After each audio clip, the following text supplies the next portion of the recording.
If I were one of those in New York's 3rd District right now that the election is over, and I'm finding out all of these lies that you've told, not just one little lie or one little embellishment, these are blatant lies. My question is, do you have no shame? Okay, former Democrat Congresswoman Tulsi Gabbard pulling no punches during her interview with New York congressman-elect George Santos last night.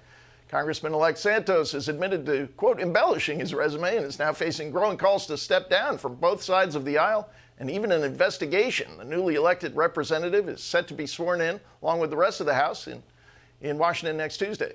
Joining us now with reaction is Newsweek Deputy Opinion Editor Batya Ungar-Sargon. And Batya, thanks for joining us. This is a bizarre story. And as Tulsi Gabbard was suggesting there, this wasn't sort of a shading of his resume, sort of standard puffery, just outright falsehoods on various parts of his background. Yeah, I've been talking to people who worked with him throughout the campaign, journalists who had him on their shows, people who sort of promoted him.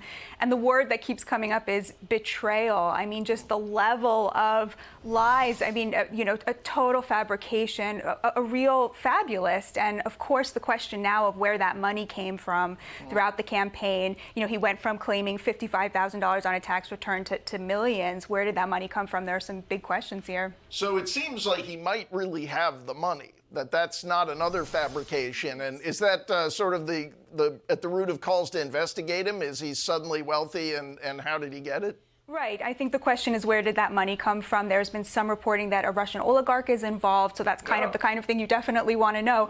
I will say, the fabulism aside, the lying to the American people aside, I think that there's a larger question that was raised by this. If you look at what he lied about, having a college degree, having worked at Goldman and Citigroup, I think that we need to have a larger conversation about the way that we gatekeep who is allowed into the political system. He felt that he needed to lie about those things that are not requirements for being a politician. But if you look at our politicians today, the vast majority of them are college educated, whereas only 33% of Americans have a college degree. And so that mismatch really bears investigation. And not to in any way excuse what he did, I think there is a larger conversation we need to have about that. Well, yeah, needed, wanted. I mean, I think people would argue that. And also, if we're talking about investigating or these calls not to seat him, I think it's kind of a difficult road to go down because to some extent all politicians lie or tell falsehoods, and you wonder who's the arbiter of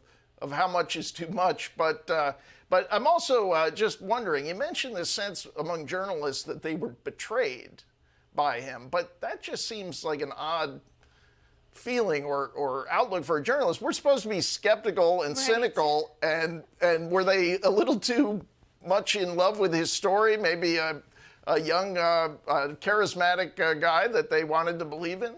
I think it's so interesting that the Republican Party was so eager to embrace this guy who's gay, Hispanic, claimed he was Jewish, is not actually Jewish, it turns out. But you really see this, there's a hunger, I think, among Republicans to have a more diverse party, to have more of that diversity in their representatives. I think that's a really healthy thing. Although, of course, when it comes to this, it can go awry. The real question is why? Where was the opposition research during the campaign? Yeah. Opposition research, journalism. I mean, this is sort of our job in this industry. I think is to let people know who the candidates are, and one of the reasons I think it would be strange to not seat him is that the voters made the choice. We could blame them and say they should have looked over this guy more carefully, but they picked him. Yeah, absolutely. And of course, there are plenty of examples of current politicians who have lied about all sorts of things. Yeah, we might be able to think of a few. Yes. Okay. Batya, thanks for joining us. Thanks, Matt.